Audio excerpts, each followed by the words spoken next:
नमस्कार दोस्तों। अभी तक आपने मेरी कहानी में सुना कि उस अघोरी को गांव की भीड़ से अनावश्यक परेशानी हो रही थी, जिसकी वजह से उसने माया प्रेत का सहारा लिया। जो कुछ माया प्रेत ने उनको दिखाया, उन्हें वही सब दिखाई दिया और इस तरह से गांव वालों के मानस पटल पर यह बात घर कर गई कि वो अघोरी बच्चा अभी संसार में नहीं है। अब आगे उस अघोरी बालक ने अपने हाथों से एक बूंद खून का अपने पालने से नीचे गिरा दिया। जा, अब तेरा काम खत्म, मेरे रक्त से अपनी प्यास बुझा। वो बच्चा मनी मन बुदबुदाया और वाकई वो रक्त की एक बूंद जमीन पर नहीं गिरी, हवा में ही गायब हो गई, मानो किसी ने उसे अपनी जीवा में लपक लिया हो। ये कौन था? ये था माया प्रेत, जिसने अघोरी बालक की आज्ञा का पालन किया था। पूरे गांव के लोगों को प्रातः काल से ही अपने माया पाश में बांध लिया था।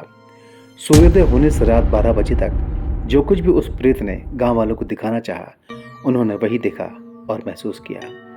ये सब कुछ उस अघोरी बालक की मंशा के अनुसार ही हुआ था, ताकि पूरा गांव जान जाए और मन में बिठा ले कि राघव का वो अलौकिक बच्चा अब इस दुनिया में नहीं है, ताकि उसके बाद कोई भी किसी भी अनावश्यक चढ़ावे के साथ राघव के घर की तरफ जाना बंद कर दे। उस अघोरी की साधना के लिए यह कदम अत्यंत आवश्यक था। राघव और उसकी पत्नी रात के 12 बजे के बाद उस माया से मुक्त हो गए, लेकिन और गांव वाले नहीं।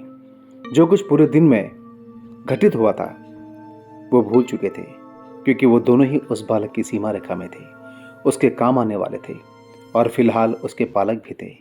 इसलिए उनको तो अर्धरात्रि में जगाना ही था।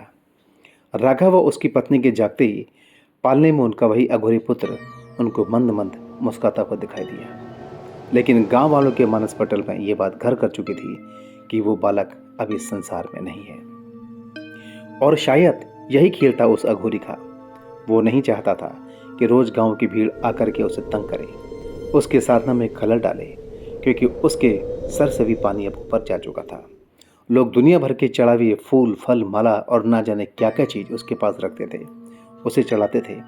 उसे अपने रात के साधना के लिए दिन में तैयारी करनी पड़ती थी, जिसमें उसे खलल महसूस होता था। और इस बात का ही वो तोड़ निकला। वो था माया प्रेत, जिसकी उसने सहायता ली थी। अब उस अघोरी की साधना में कोई खलल नहीं था। पूरे दिन किसी भी गांव के आदमी ने राघव के घर की तरफ रुख नहीं किया। अमावस को अब सिर्फ 2 दिन बचे थे।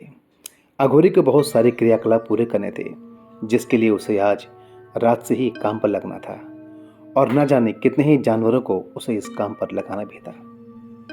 मसलन वो शमशान के श्वान, रात्रिचर उल्लू, रात्रि में रोशनी के लिए जगाए गए जुगनू और रक्त बलि की पूर्ति के लिए एक मानव, जो शायद घर पर ही मौजूद था।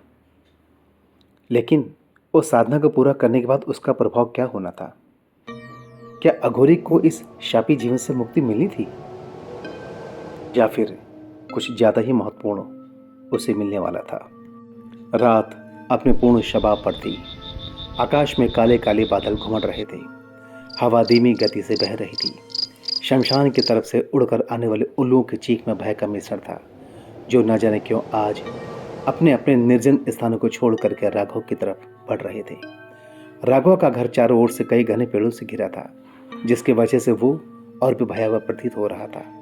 बालक अघोरी को अपने साधना के लिए ऐसे ही अंधकार की आवश्यकता थी, लेकिन कुछ पलों के लिए उसे रोशनी भी चाहिए थी, और इसी की पूर्ति के लिए जंगलों से जुगनू का एक झुंड बड़ी तेजी के साथ उस अघोरी के घर की तरफ बढ़ रहा था। आज शमशान में चिताओं की रोशनी कुछ ज्यादा ही लाली मिश्रित थी। सारे कुत्ते अपने अपने कामों में लगे थे, मानो उन्हें किसी ने काम सौंपा हो। एक एक कर सभी कुत्ते वहां पर आने के लिए ललायित थे। सभी ने अधजली लाशों के टुकड़ों को इकट्ठा करना शुरू कर दिया था। सभी बड़ी जल्दी में थे, मानो किसी मुहूर्त से पहले ही सारा काम निपटाना चाहते थे। सफेद बगुले आकाश में एक लकीर से खींचते हुए राघव के घर की तरफ बढ़ रहे थे।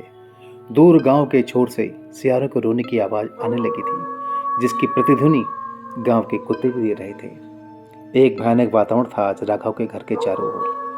रात के 11 बज चुके थे। राघव और उसकी पत्नी अपने कमरे में निर्भीक सोने चले गए। और इधर बालक अघोरी की क्रियाएं उनके सोते ही चालू होने लगी थीं। इस वक्त उसकी आंखों के बीच की पुतलियां माथे की तरफ चढ़ी थीं, मानो बीच मस्तक पर उसका ध्यान केंद्रित था। होंठ हिल रहे थे, शायद किसी अलौकिक मंत्र का जाप चल रहा था। उंगलियां एक अजीब सी मुद्रा में एक दूसरे के ऊपर चढ़ी हुई थीं।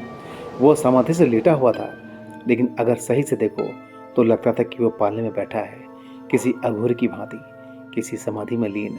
उसके पालने के चारों ओर तांत्रिक विधान का सारा सामान सही तरीके से सजा हुआ था। लौंग, सुपारी, हवन सामग्री, एक नर कपाल, कुछ हड्डियां, पक्षियों के कुछ नाखून, जानवरों की कुछ खालें, मदिरा, कुछ मिठाइयाँ, सिंदूर और न जाने क्या क्या। अब यह नहीं पता था कि इन सभी वस्तुओं का इंतजाम किसने किया था। शायद जिन शक्ति को वो साध चुका था, उन्होंने ही ये सारे इंतजाम पूरे किए थे, क्योंकि वह तो कहीं जाने के लायक था ही नहीं। लेकिन सच बताऊं तो मैंने तो ये सारे इंतजाम करते हुए उसे राघव को देखा था। तो क्या ये सारा इंतजाम राघव ने किया था? समय धीरे धीरे बीत रहा था।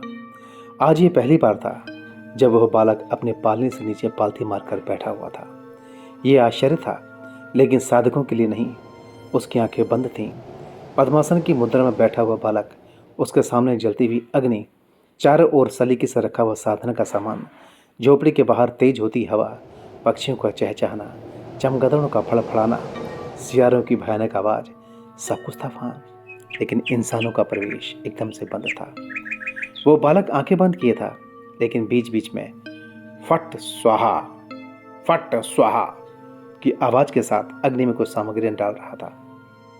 उसके चारों ओर न जाने कितनी अदृश्य शक्तियां मौजूद थीं जो उसके इशारे पर काम कर रही थीं।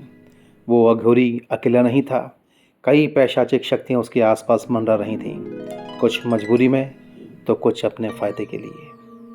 उस पूरे स्थान का वातावरण साधनामय था और पूरी तरह से माया से ग्रसित। एक परम तंत्र फैला हुआ था वहां पर। कोई भी उस जगह पर आने की हिम्मत नहीं कर सकता था। यहाँ तक कि राघव और उसकी पत्नी जो वहीं पर सो रहे थे, वो भी इन सब बातों से अनभिज्ञ थे कि एक बड़ी तंत्र साधना उनके बगल वाले कमरे में चल रही है। और सच ही था, इन सारी सामग्री को इंतजार भी राघव ने ही स्वयं किया था, लेकिन जानबूझकर नहीं। उस अघोरी के माया ने उस राघव को अपने मोहपाश में बांधा हुआ था, और उसी के तहत उसके मन में अचानक से पूजन के भाव उमड़ने लगे, और ना चाहते हुए भी वो सारी पूजन सामग्रियां खरीद कर ले आया जो जो उस बालक के लिए आवश्यक थीं। वो भी मानो एक दीवा स्वप्न में जी रहा था। उसे खुद नहीं पता था कि उसने किया क्या है।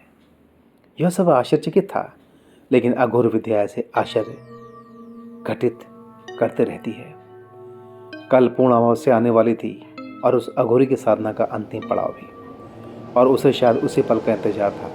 लेकिन उस पल के पहले उसे आज की साधना पूरी करनी थी, जो एक प्रारंभ था।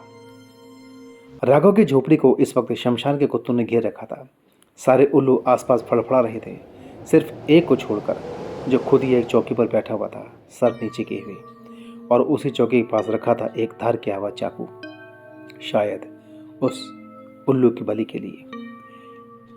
एक कुत्ते के मुंह में ताजा मांस का लोथड़ा लटक रहा था, जो अभी भी मरघट से लाया गया था। अन्य सारे कुत्ते अपने कामों में मशगूल थे। यानी एक भयानक वातावरण था वहां पर। शायद साधना के लिए यह आवश्यक था। इधर साधना पूरी हो रही थी और उधर राघव की पत्नी का एक स्वप्न उसे अघोरी की सारी सच्चाई बताने के लिए जीवंत हो चुका था। क्या स्वप्न था वो जो राघव की पत्नी देख रही थी? इसका क्या परिणाम होने वाला था? क्या अघोरी की साधना पर इसका कोई प्रभाव पड़ने वाला था, या राघव और उसकी पत्नी खतरे में थे? चलते हैं आगे की तरफ।